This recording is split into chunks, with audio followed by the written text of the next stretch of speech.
Hello, it's me. I was just wanting to show you how you make a flower design or a little round design during doing macrame.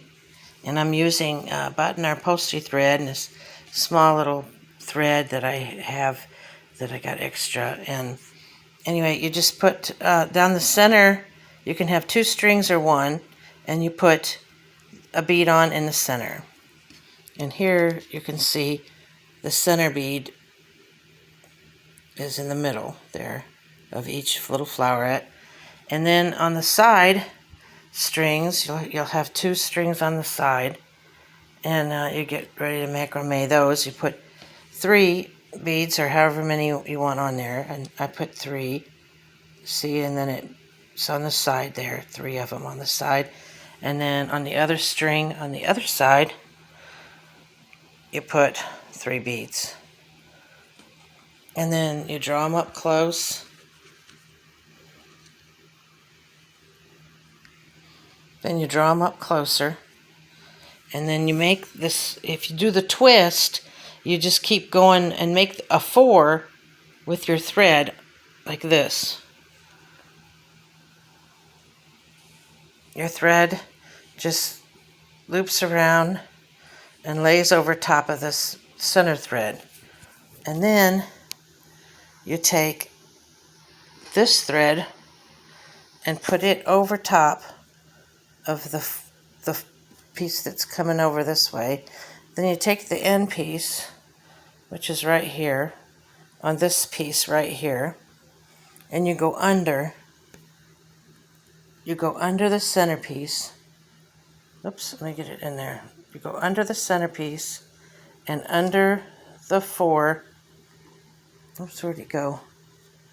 Under the 4.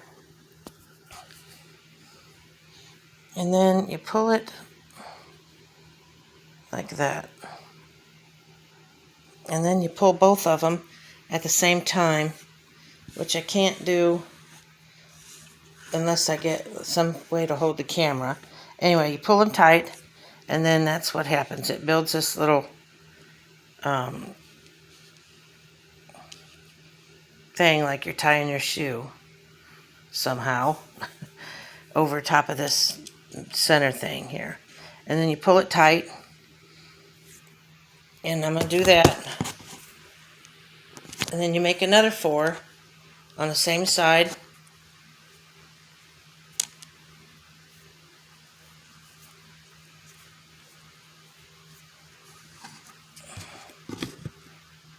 And then that makes a square knot, they call it, if you do it twice.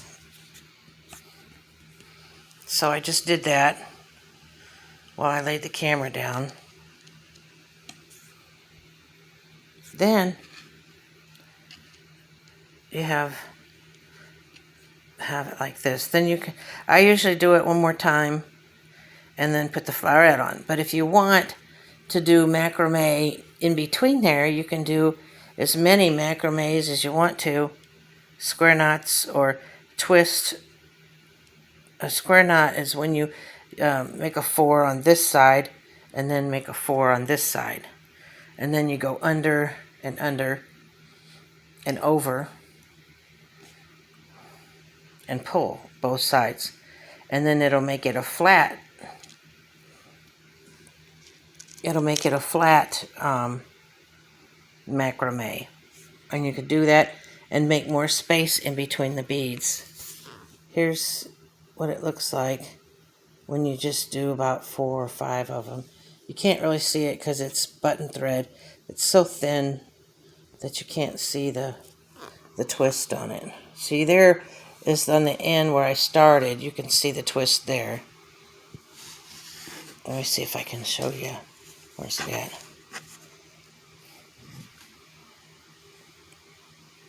It'll make a twist. You can see where it's raised up at. And it was beginning the twist. It's got like 2 raised sets of knots on it. But if you do flat macrame, it'll always be flat. You can see it more if you use a bigger thread. Anyway, so I figured I would do a bracelet wraparound And it's going to have, I got it tied around my screw so I have more room. Or I could have done it long ways on my board and put the screws in, and then I might not have had to wrap that around there to get it to give me enough room here at the end, because I'm making a long chain instead of a short change. Instead of a short chain. Anyway, here's multicolored, and I put a button at the end, and just for the threads. Anyway, there's multicolored, and it goes for around the wrist, enough for around the wrist. Then I did like flower daisy things, and I did green and white and orange and yellow. Every one, green, white, orange, and yellow, for a certain amount of length around your wrist. Next, I'm going to do red and blue, and it'll probably be at least that long, or about this long. Got this much more to go. And then that should probably be enough, because I only got about this much more string left to macrame with, and that'll probably make it long enough, unless I decide to make it a little bit longer, but I don't know if I'd have enough to make it wrap 4 times around or not. It's called a wraparound bracelet. They usually do that with leather and beads and leather thread. So anyway, thank you.